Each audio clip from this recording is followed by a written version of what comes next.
What's going on, everybody? Good late morning. I owe you guys a Mariners video, so here it is.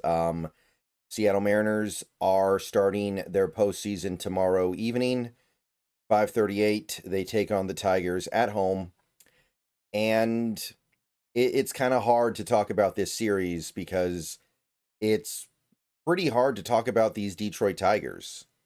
They are a really difficult to judge team right now, and I don't know what Detroit Tigers team we're getting. Is it going to be the team that was the best team in the AL through most of the season, or the team that was legitimately one of the worst teams in baseball over the last month?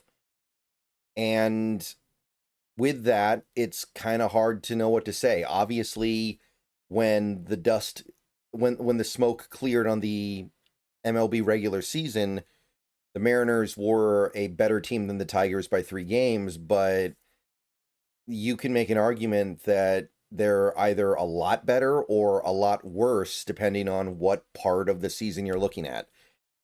Before I get too deep into this, though, let me tell you about Sleeper back in 60 seconds. Before we go any further into this video, I want to tell you a little bit about my friends over at Sleeper. Have you heard about the app, the Sleeper app? Download it. I'm going to let you in on a little something now.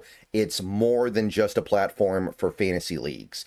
Yes, this year, millions of users enjoyed playing fantasy sports on Sleeper, but there is so much more to this app. There are live stats, real-time updates, and visualizations on all stats. News feed is lightning fast. You get updates on your favorite players and teams. There is a chat you can use in real time to engage with other users about plays and performances. All kinds of fun stuff like that over there. So download the Sleeper app, the #1 sports app today. Experience it yourself. Use promo code SBN to get a $100 match on your first deposit. Terms and conditions apply. See Sleeper's terms of use for details. Currently operational in over 25 states. Check out Sleeper today. SBN promo code. Back to the video. All right, welcome back. So, yeah, we're playing the Tigers. Is it going to be the first several months of the season where the Tigers looked like they were running away with the first seed in the American League? Or are they the Tigers that almost blew the playoffs improbably? Like, it legitimately almost found a way to go from the top of the conference to out of the postseason in a month. And obviously, they beat Cleveland in the first round. And there's certainly an argument that they re-seized some momentum with that. But what is momentum, really? If momentum meant a lot, then we wouldn't be playing Detroit right now. We'd be playing Cleveland, because Cleveland, they had to be one of the best teams in baseball over the last month to get to where they were. And it didn't help them win that series. So I don't really think that's a great argument to be making right now. The Detroit Tigers, they have a well-rounded lineup for the most part. I don't know if they have any guys you would consider to be like a superstar offensively, but they have a bunch of guys that are effective. They've got a deep lineup. They've got guys like Jones they can take off the bench that they absolutely rakes against lefties. They've got a lot of matchups they can play like that. It's a little bit of a tricky one. There's no one in this lineup that jumps off the page as someone that you're living in complete terror of, but they're gonna push you all the way down their lineup, I feel like. So definitely wary of that. I am happy that the Mariners, you can say the same thing about them for the most part, with the exception of Mitch Garver. Everyone else in their lineup feels like a legitimate threat. Maybe you could say Robles isn't really a threat, but even he feels like a guy who can do something. You don't have to be playing great at this exact moment for a team to still be potentially a little bit dangerous. Like Suarez has not hit well since he came back to the Mariners at the deadline, and he's been here for almost 2 months now, and he really hasn't played that well with the bat, but he is still a danger, and he's still somebody that other teams have to be afraid of, even if he's not at this exact moment playing great. So the really kind of more dynamic elements of this series come in with the pitchers. where we did catch a break that Detroit had to play that first round series and had to spend Skubal. Not only did they have to use Skubal, they had to have him out there for almost 120 pitches. So he's going to have to do that, and then he's going to have to come in off of what, 4 days? 4 days later, he's pitching. And if we get to game 5, he's probably going to go again, also 4 days later. So you're not getting Skubal at his best at all. I actually saw some numbers that paint a pretty clear picture of how Skubal is a much worse pitcher coming off of a game 4 days prior than he is with 5 games, which I assume every pitcher in MLB history prefers the extra day off, or, well, it's not extra, but they prefer to pitch on a normal rotation. So that's obviously the guy that you're really afraid of.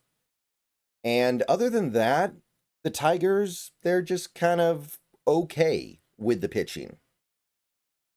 They've got their bullpen kind of makes me think of our bullpen in that it's got some really good guys at the top of it, but it's very shallow.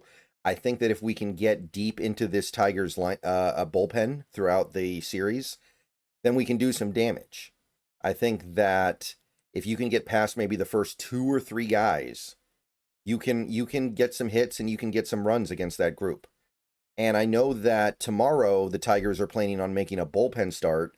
So there's an opportunity here, and it's not going to be an easy one. There is an opportunity here to really challenge their bullpen tomorrow and have those guys a little bit at less than 100% for the rest of the series.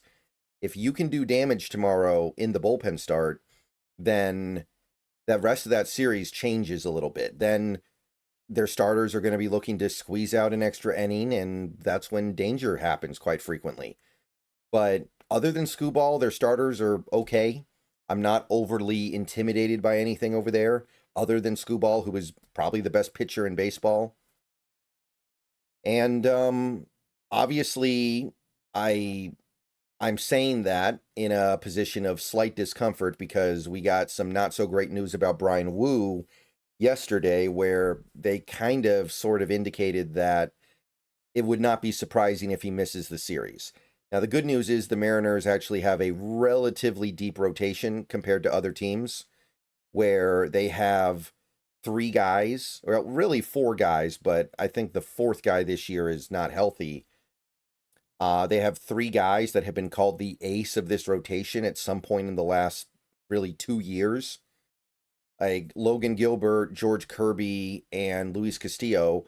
None of them are the A+, shut it down, forget about it aces at this point, but they're all very good starting pitchers overall. Kirby hasn't had a great year, but we know what he's capable of, and obviously some of his struggles this year had to do with coming off of the injury. And you could say the same about Gilbert.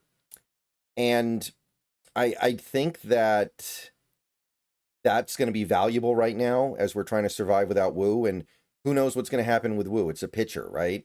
Your pitchers can go out there, everything's going great, and then they hit one setback in their recovery, and suddenly they're out for the next year and a half. So if that's the way things go, then obviously that's a blow.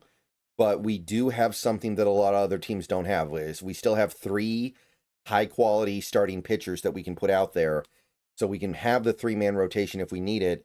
And then there's, of course, Bryce Miller, who I guess is your 4th starter if Wu's out. Obviously, that's not something any of us want to mess with.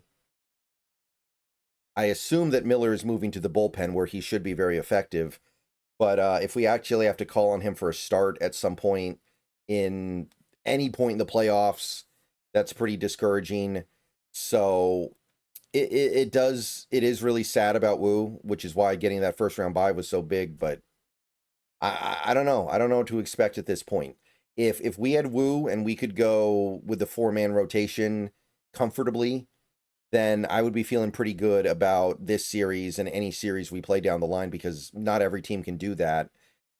But with things being reduced to 3-man right now, and the 4th game being either we loop around like the Tigers are probably going to do, or we go with I don't know, either Bryce Miller or Logan Evans and with Hancock coming out of the pen after like 3 innings, probably something janky like that, it's a little bit less clear.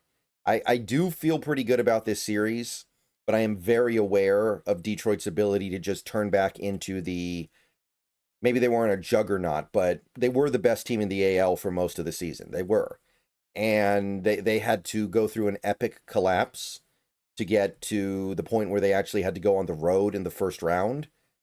But that doesn't mean they can't reclaim it. That doesn't mean they can't reclaim it and become the team that they can be at their peak potential. I don't think there are any crippling injuries going on with that team right now. Again, the biggest problem they have is that they can't lean on Skubal as much as they typically would because they had to use him so much against Cleveland. Okay, so that's what I can say. I'm feeling pretty good. Baseball's tough though, guys, and I would say this pretty much no matter who we're playing, whatever team we have, whatever team they have, baseball is weird. Things can just get away from you for a few games and you're done. You can just kind of catch fire and become blessed for a few days and you're through. And the way the teams played in the regular season doesn't matter that much.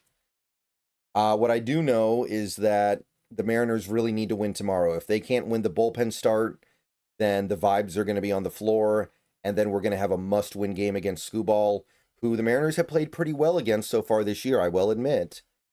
But I don't want to set that up. So tomorrow feels like a must-win, and then game 2, whatever happens, happens, and then, again, we got to figure out what's going on with Wu. We got to figure out how we're going to balance all this out. We're probably not going to know until right before game 4, if there's a game 4, what's going on with Wu. But yeah, let's get it done, guys. Go Mariners. Let's finish this job, and can't wait. See you guys later.